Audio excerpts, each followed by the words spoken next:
96.7 KCAL rocks. It is time to do some sports with our guy, Pep, one of my favorite parts of our Thursday. Pep, what's going on? Yo, Patrick, good morning, and good morning to all the KCAL rockers out there. Listen, we are really in the teeth of the NFL season, man. It is a good time. This is the best time of the year for football. We're like midway through. College football is beginning to take shape. We'll talk about that in a moment.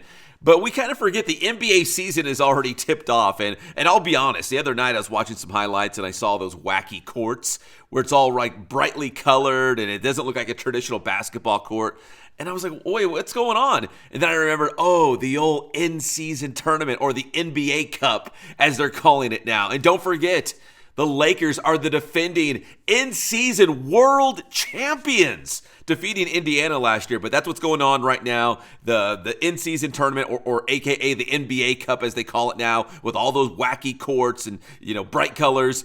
It'll culminate with December 17th being the championship game in Las Vegas. So we'll see if the Lakers can repeat as the world champions of the in-season tournament. Yes, it seems like the courts split everybody right down the middle. Either you love them or you hate them. I have to admit, it almost looks like I'm watching a video game sometimes. It messes with my depth when they go grayscale and they go wild on some of those colors. Yeah, I wonder how that affects the players as well. Like, does that throw them off a little bit, having that different color court underneath them? I'm old school. I'm old.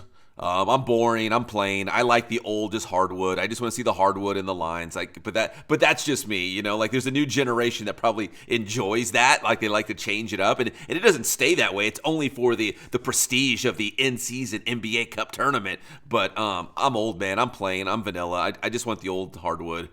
Yeah, give me the Lakers killing the Celtics on the parquet floor. Yes, please. No, instead we got, a classic Lakers versus Pacers, championship last year on the colored court. So, anyways, if you're wondering what's going down, that's what's going down. We got like another month, at least 3 weeks, close to 4 weeks of the NBA Cup. And again, they'll crown a champion December 17th, so a couple more weeks of that. But we got to talk NFL, man. We got some good games. Actually, a good game tonight. Steelers and Browns. That division's always competitive. The Cleveland Browns have not lived up to the hype, and the Steelers have really overwhelmed. I mean, I don't know. At least for me, we've talked about this before. I didn't know how good they were going to be this year. Certainly not this good. Pittsburgh is this good.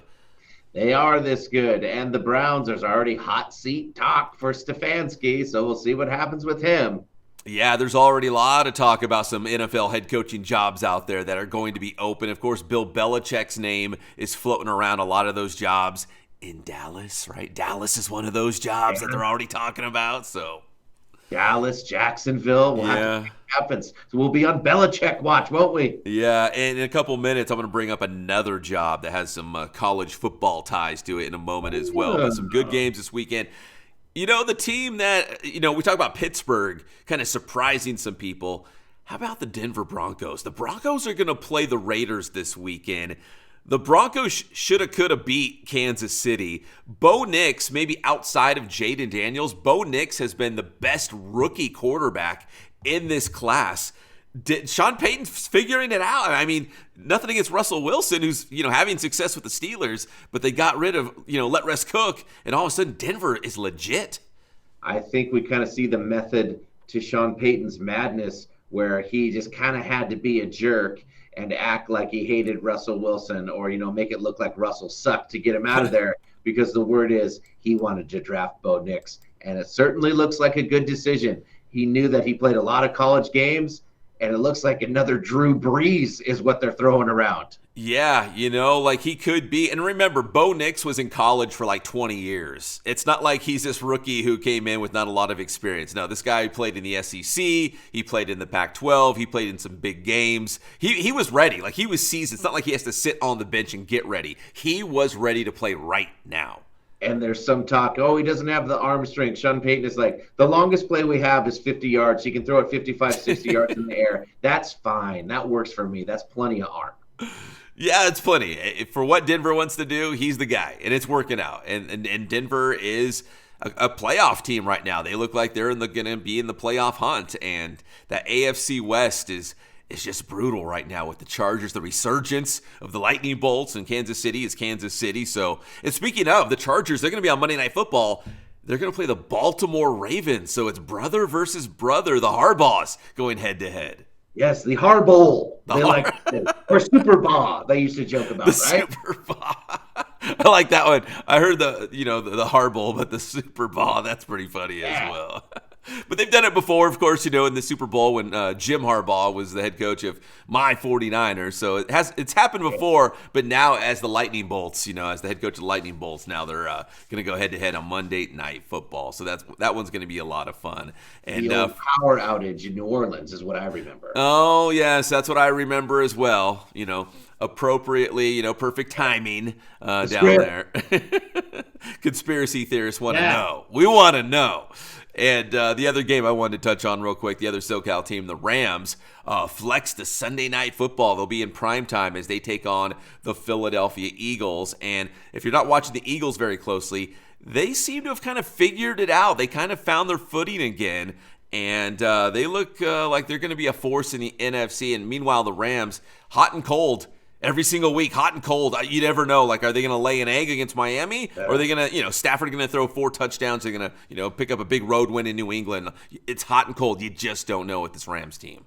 Any team in the NFC West, you don't know what the hell you're going to get from week to week. And yeah, the Eagles have figured out a lot. And ever since the reverse hurdle, which they added to Madden, by the way, it's a move that my son told me about, by the way. It's an update that you can get for Madden. It's going to be on the new Madden, the reverse hurdle from Saquon Barkley. Look out for those Eagles, especially, you know what we say. When you can run that ball and play good defense, that's a recipe for deep in the playoffs. Yeah, Saquon Barkley, man, he might be the best running back in the game, and that was a signature move when he did the reverse hurdle. It was never a thing. Now it's a thing, and if they added it to Madden, then for sure it's a thing. So, yeah, the Eagles look actually really good now, and I think that's a tough game. Even though the Rams are home for this one on Sunday Night Football, that is a tough matchup, and Philadelphia fans travel well. I bet you more than at least 50% of those fans on Sunday will be wearing green. It's the way it is. 2 of the NFC West teams, Arizona and LA, transient. Yeah. They are in the fans. Yeah, no, 100%. Yeah, especially, a lot of, people, relocate. They retired Arizona, and you always see the opposite team, the visiting team, having a lot of fans there. So we'll see. The wacky world of the NFC West, you just never know from week to week. Let's talk some college football as well, Patrick. We got UCLA versus USC this Saturday. It's still a big rivalry game. It's meaningful, Bruins and Trojans. But when you talk about the college football playoff picture, and we'll get to the rankings in a moment. When you get to that playoff picture, neither team even has a sniff of the 12 teams to get into that postseason. So the big game really is this weekend is Indiana, who's 5, and Ohio State, who was, I think, 2 or 3, I think. I think Texas might have moved up, but Ohio State's inside the top 3. That's probably the biggest game because, remember, only the conference champion can get a first-round bye, the top 4 seeds. So this is a big game there to decide who's going to play in the Big Ten championship against the Oregon Ducks, who are already waiting in that Big Ten title game. As Pep and I say, holy NIL. Indiana is up there. This is their chance. If Indiana's going to do anything, if they somehow, some way survive the shoe and beat Ohio State, it will be huge for them. I don't think they're going to do it, but if they do, it's big time. Well, I'll rewind to the first game of the season. Remember, UCLA played Indiana, and they got blown out by the Hoosiers. And I thought, oh, man, UCLA is not going to be very good this year. They might lose every single game. They just got beat by Indiana. Well, come to find out, Indiana is one of the best teams in the entire country. They haven't lost a game. Who knew? The Hoosiers. Yeah, basketball school, man.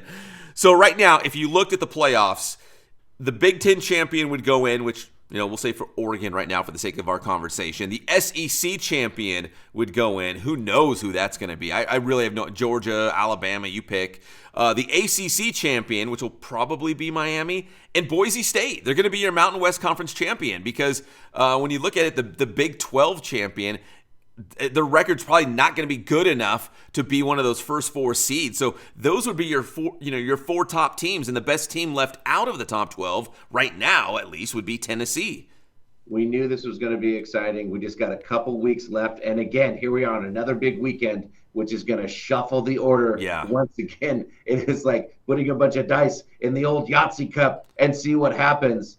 It's going to be exciting, man. Yeah, and that's what it's great. That's exactly why all these teams, they designed it this way. All these teams feel like there's still a realistic shot they can win a national championship, and that wasn't the case, before. So that's what makes it fun these last couple of weeks. One more quick note, Patrick. Colorado Buffaloes, Coach Prime, Deion Sanders, they're right there in the hunt for a spot in that 12-team playoff, which is incredible. The bounce back they've had at Colorado, but the conspiracy theorists out there are saying that the Raiders are tanking because they might bring in Deion Sanders as the head coach and then draft his son, Shedeur, to be the Raiders quarterback. So keep that in the back of your mind. Keep that under your hat as you watch the Raiders and the Buffaloes kind of go parallel, the rest of the season.